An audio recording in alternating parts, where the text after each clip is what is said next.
မင်္ဂလာပါခင်ဗျာ Black Hippo မှာထွက်ရှိထားတဲ့ blender များထဲမှာ YD100E ဆိုတဲ့ blender လေးနဲ့မိတ်ဆက်ပေးမှာပဲဖြစ်ပါတယ်ခင်ဗျာဒီ blender လေးဟာဆိုလို့ရှိရင်တော့ 1.5 liter ဝင်ဆက်ပြီးတော့ 1.7 kg အလေးချိန်ရှိပါတယ်ခင်ဗျာရွေးချယ်စရာ function အဆင့်၄ဆင့်ပါရှိပြီးတော့ plus အမုံချိတ်ဆက်အတွက်အဆင့်တစ်ဆင့်တည်တံ့ပါရှိပါတယ်ဒီ blender လေးဟာဆိုလို့ရှိရင်တော့ cylinder shaped body size ဖြစ်ပါတယ်ခင်ဗျာblender လေးမှာဆိုလို့ရှိရင်တော့ကြိတ်ခွက်အကြီးကြိတ်ခွက်အသေးကြိတ်ခွက်အကြီးမှာဆိုလို့ရှိရင်တော့ဓာတ်သွား6ချောင်းကြိတ်ခွက်အသေးမှာဆိုရင်ဓာတ်သွား2ချောင်းပါရှိပါတယ်ဓာတ်သွားမှာလည်းအရည်အသွေးကောင်းတဲ့ stainless steel 6 plate ကိုအသုံးပြုပေးထားပါတယ် grinder တက်ကိုလည်းအရည်အသွေးကောင်းတဲ့ stainless steel 2 plate ကိုအသုံးပြုပေးထားပါတယ်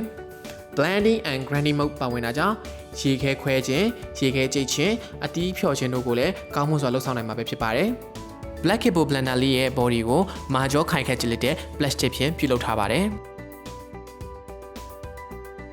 ဒီ Black Hippo blender လေးကိုမှာယူချင်တယ်ဆိုရင်တော့39 252နဲ့955ခွန်3တို့ဆက်တွယ်မှာယူနိုင်ပြီးတော့လာရောက်ကြည့်ရှုလိုတဲ့ customer တွေအတွက်လည်းအမှတ်116ကကြီးအုတ်ကျင်းပူလာရုံလန်လှိုင်မြို့နယ်တို့လည်းကိုယ်တိုင်ကိုကြလာရောက်ကြည့်ရှုဝယ်ယူအားပေးနိုင်ပြီပဲဖြစ်ပါတယ်ခင်ဗျ